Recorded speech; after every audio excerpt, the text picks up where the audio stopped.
Okay, so this will be a quick overview of how to connect to our Apple CarPlay device and how to go through some of the functions on it. So first things first, obviously turn the bike on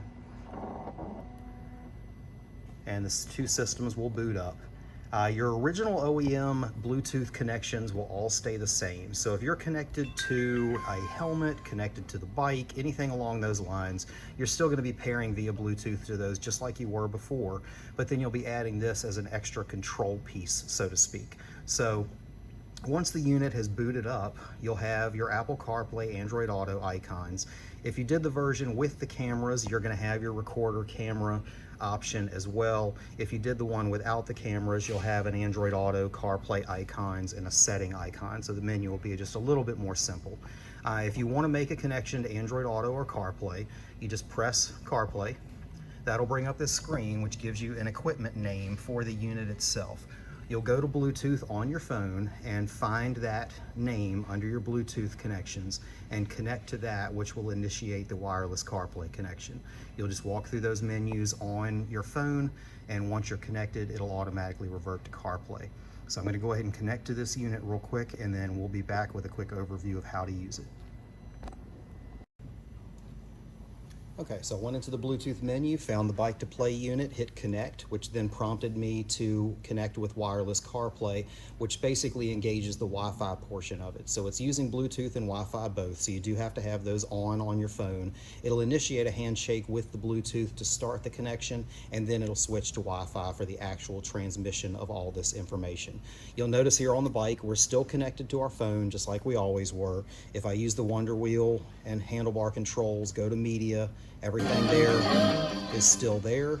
So you still have access to your music. You can still hit next song, things like that. You can pull up, what I have right now is Spotify. You can pull that up just like you would on any other CarPlay device, and you'll have that information on both screens. If you're using navigation like Waze or something along those lines, there's not going to be Wonder Wheel control for anything related to navigation. That is going to be directly controlled from the screen here, but uses all the normal Apple CarPlay, Android Auto mapping apps and things like that. One thing of note, you'll notice when I'm on the home screen, it has a light background. That is something that you're going to probably want it to be set to have better visibility in the day, because a white background is going to stand out more than a black background. So where you get to that is in your settings. You want your appearance to be automatic, because if you have it on the typical setting that most would have in a car, or something always dark, it's going to wash out a lot more on the highway than if you have it on automatic, where during the day it'll be a white background and at night it'll be a black background for less glare. Other than that, everything on CarPlay will work the same as CarPlay does on any other device that you have. But again, you'll keep your audio connections going through the bike and or through a helmet if that's the route that you're using for your audio. Once you go through here, you can hit your home button on the DVR versions, and that'll bring up your home, your cameras, things like that. So we have front and rear camera on here. They still have the little stickers on them, and one's pointing at a white wall, so you're not going to see a whole lot there. But you can toggle between the different cameras. You can change different sizes.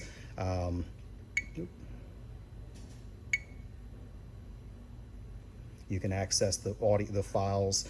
There is a micro SD card in the bottom of this, so you just pop this open and raise it up to take those screws out, or if you did the magnet version, just pop this off to access that SD card. Maximum size on that is 256, so you're going to have a maximum size of that. We have been told that there's better reliability on smaller gig cards, so you may want to keep a couple 64s.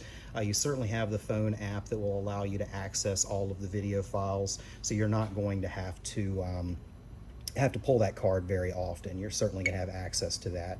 You hit this button here to toggle between the front and back cameras. We've got all kinds of stuff going on behind the bike, so you have to excuse all that. And you can also go to picture-in-picture, where you have one in a small screen, one in a big screen, and vice versa. You can use this full time, so say you just wanted to put it on the reverse camera and actually have the stuff that's behind you. You can have that on the screen full time, or you can go back to the home and back to your CarPlay. The cameras are recording all the time. They are going to eventually overwrite if you use up all of the space that's on the card. So if there's any issues, you have any kind of accidents or any events, you do want to go ahead and pull those off with the cell phone app. There's a QR code in the owner's manual that we would have emailed to you, as well as the PDF is available on our website under the listing of this unit. You'll be able to pull that up in the description as well for anything that's up to date along those lines. Let's see here. Camera resolution is 1080p front and back. So you do have HD video for both. A lot of people like to do different types of videos. So the video is normally going to have an overlay, or not really an overlay, but a border around it that has latitude, longitude, time based on region and that sort of thing. If you want it for more of a promotional video, to where you just want video of you riding through the hills or through the twisties, you can go into the settings of the camera and turn stuff like that off. So just go to your camera, hit your settings button, and that will bring you up to a lot of the different, like the recording settings, how long of the recordings are, the resolution you want it set to, whether you want the date to be on there or not, whether you want the GPS info to be on there or not. All of that stuff will be underneath the settings button there. G-sensor, which is going to be something that saves as like an impact in case it thinks you've been in an accident, something along those lines. And you can exit right back out of here. And again, hit your home button. When you go into settings here, this is going to be more general settings as far as whether you're on kilometers or miles per hour. The language, there's going to be quite a few different languages to choose from in here. So depending on what region you're in, you do have some options as far as that goes. You've got your settings for your time. You can do your volume of your buttons. You do have a reset or a format of SD card. If the SD card is giving you alerts that it's full and there's nothing you want to save, you can format that from here without having to pull that. And you do have a screensaver that will blank it out after a certain amount of time if you wanted it to. One other note, if you have a R18 where this is tied into one of the accessory ports and not the cell phone port, when you plug the bike into a battery tender through one of those accessory ports, the CAN bus is going to turn the unit on and keep it on while the battery tender is there, because it's opening that circuit to backfeed to the battery.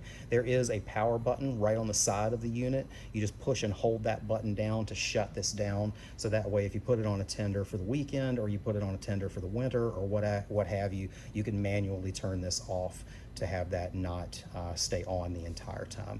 And if you are someone who occasionally wants to use the BMW Connected app, the Connected app and CarPlay and Android Auto all use Wi-Fi. The phone will generally default to Apple CarPlay or Android Auto for Wi-Fi, which will take the Wi-Fi connection from the Connected app.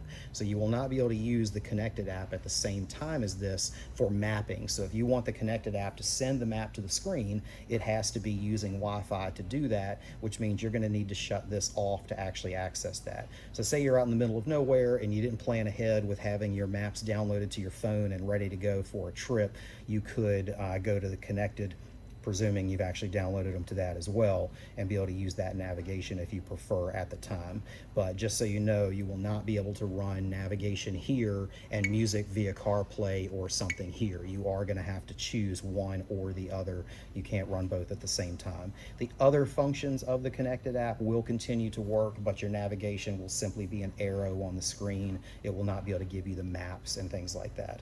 I think that about sums up things when it comes to this. Certainly if you have any questions that I haven't covered in it or have any difficulty during connections, definitely let us know or contact ZZ2. Between the two of us, we both have tech support that's available just about at any time.